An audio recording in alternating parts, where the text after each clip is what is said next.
पिछले वीडियो में मैंने डेसिमल क्या होता है, डेसिमल का मल्टीप्लाई नहीं सॉरी एडिशन और सब्ट्रैक्शन बताया था, यानी डेसिमल का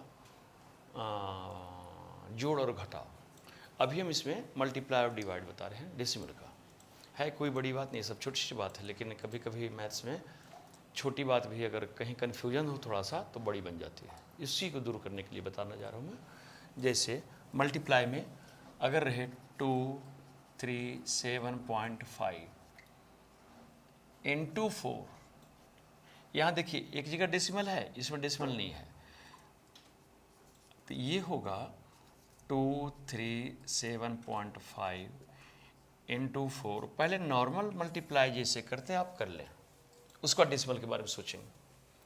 5 4 जा 20, 0 2 बचा, 7 4 जा 28 और 2 30, 0 हासिल 3 बचा, 3 4 जा 12 और 3 15, 5 1 बचा, 2 4 जा 8 और 1 9। ये तो अगर डेसिमल नहीं होता तो ये इतना होता। अब डेसिमल में देखते हैं दोनों मिलाकर, यहाँ भी और यहाँ देखिए दोनों तरफ, इसमें डेसिमल है ही नहीं। चलो अच्छी बात है। ऊपर वाले में डेसिमल है तो राइट साइड से देखिए कि डेसिमल के राइट साइड में कितने डिजिट है। राइट साइड से देखते हैं, राइट साइड से 1 डिजिट के बाद डेसिमल है, तो यहाँ भी राइट साइड से 1 डिजिट के बाद डेसिमल लगा दीजिए और ये हो गया आपका आंसर। यानी राइट साइड। दूसरा एग्जाम्पल 32.34 इंटू 2.3, मान लो ऐसा हो, इसको मल्टीप्लाई कीजिए। पहले नॉर्मल मत समझिए कि डेसिमल है, नॉर्मल जैसे होता है पहले 3 से मल्टीप्लाई कर लें पूरे को। 4 3 जा 12, 3 3 जा 9 और 1 10 का 0 1 बचा, 2 3 जा 6 और 1 7, इसमें तो हासिल कुछ बचा नहीं, 3 3 जा 9। उसके बाद जानते हैं दूसरी लाइन शुरू करते थे, यहाँ क्रॉस कर दिया जाता है या कुछ लोग 0 डालते हैं। 4 2 जा 8, 3 2 जा 6, 2 2 जा 4, 3 2 जा 6।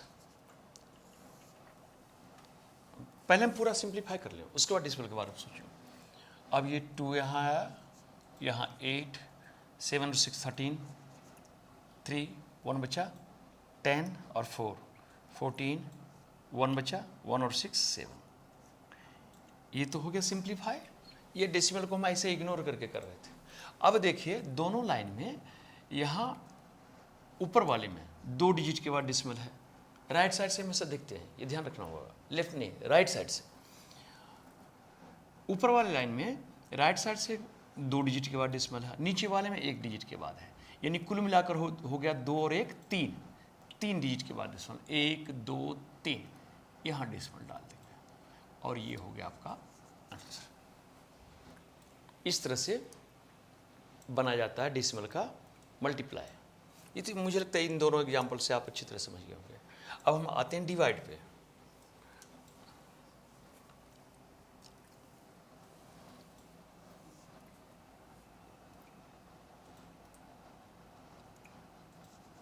(32.76 डिवाइडेड बाय 4), सिंपल सा। अब देखो 4 8 जा 32, उसके बाद जो डिजिट में लिया 7, ये डेसिमल इसके बीच में डेसिमल के बाद है, इसलिए यहाँ डेसिमल डाला होगा।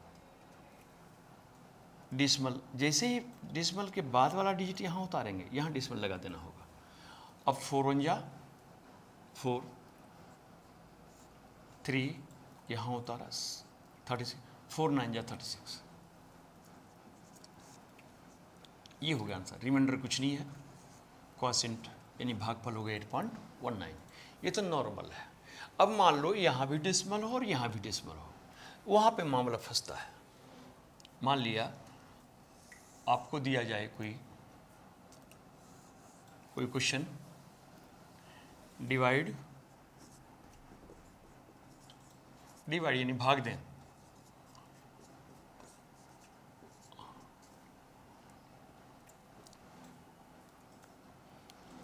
3279.6 डिवाइडेड बाय 2.3। मान लो ऐसा हो तब तो होता क्या है, देखते हैं राइट साइड में डेसिमल के एक डिजिट के बाद डेसिमल यहाँ भी है, एक डिजिट के बाद डेसिमल यहाँ भी। अब डेसिमल के बाद अगर सेम नंबर हो तो सीधा हम डेसिमल को हटा देते हैं और जैसे नॉर्मल डिवीजन होता है इसमें इससे डिवाइड कर देते हैं। लेकिन अगर कुछ ऐसा हो 367.23 डिवाइडेड बाय 1.6, अगर ये सीन हो। अब देखिए इसमें तो राइट साइड से 2 डिजिट के बाद डेसिमल है, इसमें राइट साइड से एक ही डिजिट के बाद डेसिमल है। यहाँ मामला थोड़ा सा ये डिवाइड करने में बड़ी कन्फ्यूजन होता है। इसके लिए इससे हम सही करने के लिए दोनों तरफ डेसिमल के राइट साइड में डिजिट को बराबर कर देते हैं 0 डाल करके, दोनों में डेसिमल के बाद डिजिट को बराबर। यहाँ डेसिमल के बाद 2 डिजिट है 2 और 3, यहाँ डेसिमल के बाद एक ही डिजिट है केवल 6, यहाँ पे एक 0 लगा दो, हो गया दोनों में सेम। अब डेसिमल को हटा दो, खत्म। अब नॉर्मल डिवीजन जैसे होता है 36723 डिवाइडेड बाय 160, 160 से 2 बार लगाते हैं अगर हम तो आ जाएगा 320,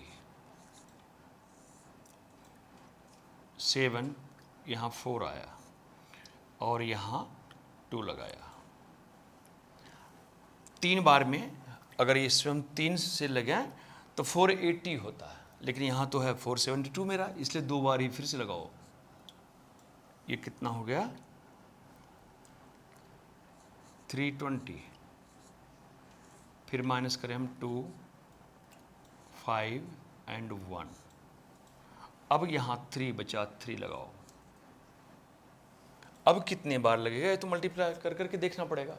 या 16 का टेबल आपको याद है, मैं एक वीडियो में बताया था कि मैथ्स अगर जानना हो तो टेबल कम से कम 20 तक याद कीजिए। जितना टेबल आपको ज़्यादा रहेगा उतने ही सुखी रहोगे। अगर बड़े हो गए हो 8वीं 9वीं 10वीं या और 10वीं पास भी कर चुके हो तो उसमें ढेर सारे बच्चे, मोस्टली बच्चे ऐसे हैं आज कि जिनको 10 तक ही टेबल याद है, वो समझते हैं 10 तक याद है ही, फिर मल्टीप्लाई करके काम चल जाएगा। लेकिन ये सोचना बिल्कुल बहुत बड़ी भूल है। आप अभी भी अलर्ट हो जाइए और टेबल याद कीजिए। टेबल बहुत काम आता है, यहाँ जिसे यहाँ आएगा काम, आगे फैक्टराइजेशन में टेबल काम आता है, टेबल ही काम आता है। मल्टीप्लाई करने से सवाल तो हो जाएगा लेकिन टाइम काफ़ी ज़्यादा लगेगा, आपका लेंदी हो जाएगा आपके लिए, इसलिए टेबल पर ध्यान दें। अब 9 बार लगेगा, 69 या 144 होता है, 1440। अब यहाँ 3 माइनस करेंगे, 12 में से 4 चला गया 8, यहाँ भी कुछ नहीं बचा, यहाँ यानी ये हो गया आपका रिमाइंडर और ये हो गया क्वोशिएंट। उसके बाद चाहे तो हम डेसिमल का यूज़ कर सकते हैं, फिर डेसिमल लगाकर 0 डालते जाओ। यानी यही होता है, ये सिंपल तरीका है डिवाइड का। डेसिमल का डिवाइड इसी तरह से किया जाता है। हमेशा ध्यान में रखें कि दोनों में अगर डेसिमल है, अगर एक में डेसिमल है तब तो ये वाला बिल्कुल सिंपल है। अगर दोनों में डेसिमल है तो डेसिमल के बाद वाला जो डिजिट है उसको पहले इक्वल कर दें 0 लगा करके, उसका सिंपल डिवाइड जैसे होता कर दें। ठीक है, ये बस। इसके बाद हाँ, यहाँ तक छोड़ना नहीं है, फिर डेसिमल लगा दीजिए आप। इसके बाद आप जानते हैं इसलिए मैं छोड़ दिया था, पॉइंट लगा दीजिए, यहाँ 0 आएगा। ठीक है, फिर लगाइए, जब तक 2-3 डिजिट ना आ जाए यहाँ तब तक लगाते जाइए, आपका आंसर मिल जाएगा। ठीक, बस यही है।